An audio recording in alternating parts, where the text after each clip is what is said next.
The hearing, it might seem boring to you, but this is a fight on speech.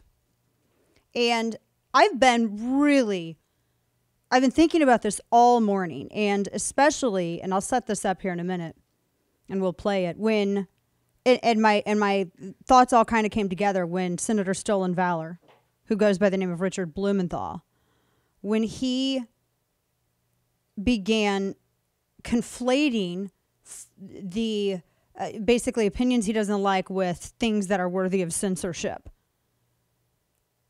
And this is the argument that I see from the left, and I've personally experienced it. But this is a fight over free speech.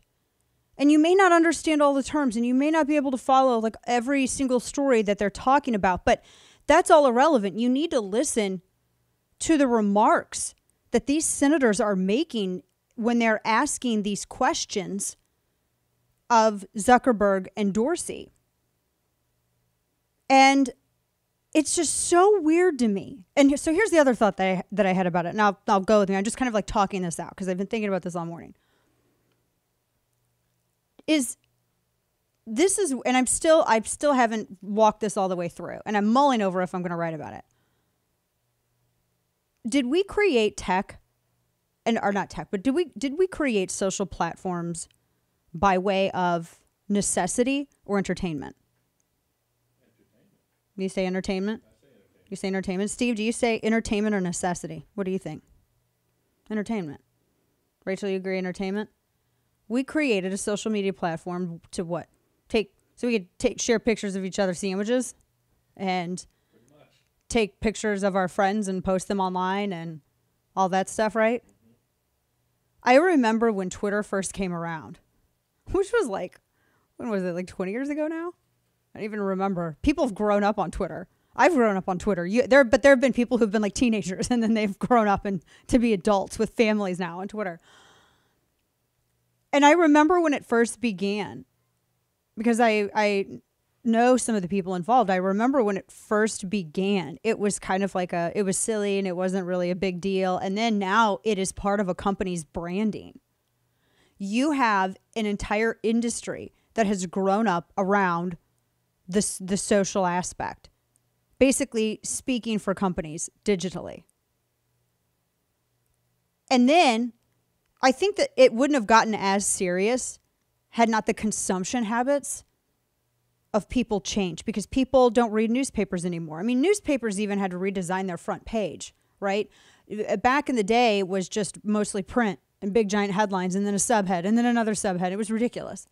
But now they've gotten colorful. They have huge banners. Their mastheads are like a third of above the fold. They have huge graphics. It's very graphical because people's attention spans diminished. And so now people are consuming everything digitally. I mean, I get the bulk of my news online. 99.9% of my news is online. Whereas my parents will get maybe, and it used to not be this much, but they get maybe 50% of their news online. And I would say people who are even older than my parents, they probably still get them from physical papers, maybe just like on Facebook here and there. So I think my parents get most of theirs on Facebook. I consume news differently, and I have to prep for radio, so I'm not the average person. But most everyone I know is like Twitter and Facebook, and sometimes Snapchat. Now think of the generations after us. They were even more so. Now Gen Z, my kids' generation, they're in school. Everything they learn is online. They don't even know like regular film celebrities. Their celebrities are people who play video games and discuss it while playing it. They know like the Markipliers, and I mean those are their celebrities. It's so different. So I think that made this a lot more serious than it started out as. Does that make sense? Like our habits and our behavior as consumers changed.